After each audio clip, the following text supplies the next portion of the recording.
Welcome, ladies and gentlemen, my name is Story Two-Face and welcome to my spoiler review of Preacher, the pilot episode. Now, I'm a huge Preacher fan, massive fan of the graphic novels. Oh yes. A few things I'd like to start off with. First of all, I apologise for the low quality of this video. I'm having technical problems with my higher class memory card. So until I get a new one, I'm afraid I'm going to have to keep the quality low in order to record a long enough video, otherwise I'm capped at 30 seconds. I really can't be bothered to do 30 seconds worth of videos and then try and edit them together. First thing I want to say is before I started doing these videos, I actually used to work in the film industry. I used to be an assistant director. I was an assistant director for about 9 years or so. During which time I've been fortunate enough to work on some huge productions with some incredibly talented and world-renowned individuals. One of the best and my most favourite person I've worked with is Joseph Gilgun. Now, Joe Gilgun, who plays Cassidy, is a fantastic actor. He's a very free-spirited, kind of organic individual, to put it mildly. And when I heard that he was being cast as Cassidy, in my opinion, it was a match made in heaven. It suits him down to the ground. It's just perfect. It is him. He will absolutely relish the role, and I cannot wait for the rest of the series to come out. I just want to see him completely absorb himself in Cassidy. I think it's just going to be too much fun. Going on with the rest of the casting. Dominic Cooper, fantastic casting choice in my opinion for Jessie Custer, and we've also got Ruth Negga, who is really, in my opinion, well cast. Again, she's a very versatile actress. She's well cast as Tulip. They're all British as well, which I can't help noticing. Got to be proud. I am proud that the British actors and actresses are getting a break over at pilot season over in the States.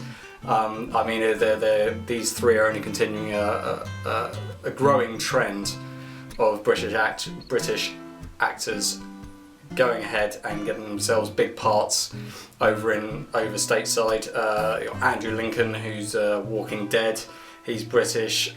Hugh Darcy, who plays Will Graham in Hannibal, he's British. There are others. Yeah, so this series of Preacher is brought to you by Seth Rogen and Evan Goldberg. These are the people behind not Breaking Bad, that's the studio, sorry, that's AMC. These are the people behind Superbad, This Is the End, Pineapple Express, Knocked Up, and a few others. Seth Rogen and Evan Goldberg, I'm not the biggest fan of their films. I find them too immature and they fall into the trap, which is such a bad trap. It doesn't mean I don't like immature films. I liked American Pie. Still a big fan of like that sort of slapstick style comedy, Anchorman, stuff like that. Is such an easy trap to fall into for writers, directors and actors that work together frequently on a regular basis and also spend a lot of time with each other, our actual friends outside of a professional workspace, is that they tend to write themselves in jokes which only work for them and they tend to get too silly. So harking back to what I was just saying about This Is the End, I believe that's the name of it. The Apocalypse one, where with Seth Rogen, Jonah Hill, and James Franco. That film was just not. It was not funny. It was, let's see all the funny things we can do with all our mates, and they just invited all these guys over. Michael Cera. They had Rihanna in it as well, just doing all these little cameos, and it just wasn't. It wasn't funny. And I do have a point here. I do have a point. While it seems on the face of it, if you read the graphic novels, Preacher can come across as very crude and immature humour, it is far from it. Yes, fine, there's a few sort of toilet gags thrown in and there's a lot of swearing. It's an art form in Preacher, an absolute bloody art form. But The subject matter of Preacher is very deep. There's a lot of religious aspects, which I'm going to be very interested to see how they cope with in the rest of the series. I'm very interested to see how far they're going to be allowed to take it. Now, AMC, who behind Breaking Bad and Walking Dead, they have no problem with gore. They have a problem with swearing. From what I understand with Breaking Bad, they are only allowed to say the word fuck once in every season. Now, Preacher got around this very cleverly. Rather than using swear words, they use obscene references and metaphors. As long as you're not walking around with a kiddie's arsehole around your finger. And dialogue such as that. I mean, obviously there's a few English references, Irish in this case for Cassidy, you know, calling people wankers and whatnot. But I'm very happy that they've managed to keep the cruder aspects of it, because it's an offset with the very serious subject matter they're talking about. I will be comparing bits to the graphic novel, but I won't necessarily favour it. If it's too different, I will just... I may explain differences, but I won't necessarily favour one off the other, because this is an adaptation. They're bound by what they're allowed to say in terms of the studios, AMC with the swearing and whatnot. They're going to have to change storylines, and as long as the character reaches the same point, it doesn't necessarily matter how they get there. As long as the characters remain true to themselves and the story progresses in a similar way, it doesn't really matter how it gets there, as long as it stays true to the style and the essence of the original source material. And the pilot episode so far, I think they've done it very well. Yes, they've changed some few things, and yes, apparently in the next episode, in episode 2, they are going to be mixing the storyline around a bit. Now they're already going to be bringing in Jackie Earle Haley, who is going to be playing Odin Quincannon. Now, Odin Quincannon doesn't appear till way off into like the 4th, 5th book of the graphic novel series. So to bring him in so early is going to be very interesting. It might be that they don't want to bring in the Allfather, they don't want to bring in Herr Starr necessarily, they don't want to bring in all of that stuff, Darshani's the Allfather, who's the Sard guy. That's going to be interesting. I want to see what they're going to do with him. But it's going to be interesting to see. They may just bring people in backwards and forwards, like you might do in a Batman comic. You know, one series, you know, one film, for example. Take the Batman, take the recent Chris Nolan films.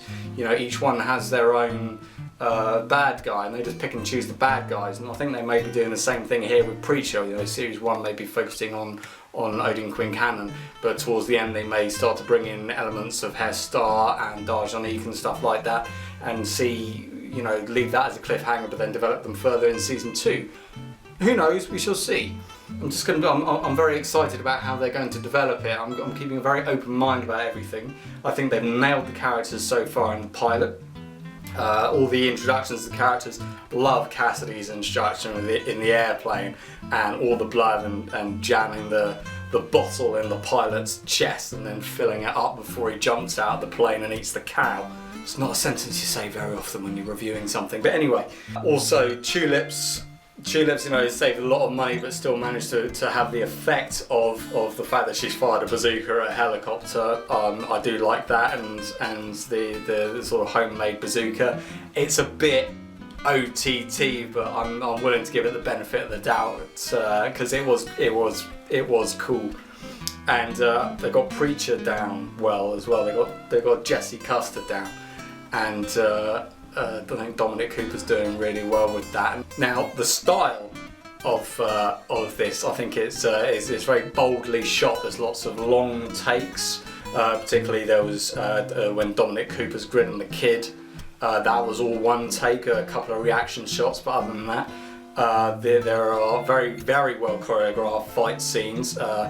Again, Cassidy in the airplane, also Tulip in the car in the cornfield. For basically have a what was it, 3 or 4 minute long fight sequence in a moving car. Obviously it's shot against a chroma key, but it's in a moving car very tight enclosed space and two people just fighting it out. Now for them to make it that exciting for that long in such a confined space definitely is credit to the stunt coordinator or fight coordinator, whoever might be taking part in it.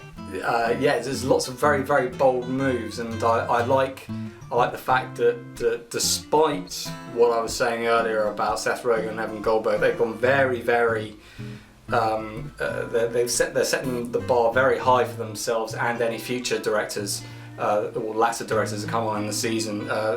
You know, like they did with Daredevil, very much like that, with the prolonged fight sequences. What I'm going to do here is I'll leave this at this point. What I would love is I'm a huge fan. As I said before, and again, what I'm trying to do with this channel is I'd love anyone that's watching this, throw a comment down, even if it's a technical comment about how I'm doing things, or even if it's about the subject matter, or you want to talk more about Preacher. Please feel free to go in the comment section. As I said, this is a spoiler review. Okay, we've been talking about lots of things which happened throughout the episode, and I certainly don't mind in the comment section people talking anything you want about the episode. Try not to spoil it later down the line in terms of what happens in the graphic novel. I know that sounds hypocritical considering the nature and title of this channel, but would love it if you try and keep to that, just in case anyone who's just browsing through the comments then gets it ruined for them 20 episodes down the line by something, a throwaway comment that somebody makes about Darjanique or something. Okay, I love this series already. I'm so hyped about it, and it met my expectations. I know it's only the pilot episode. Cannot wait until episode 2 comes out. And when it does, I will be posting a review of that as soon as I can. So, thank you very much for joining me. Okay, my name again is Story Two Face. I've just sport you rotten, and I'll see you guys in the next video. Okay, take care.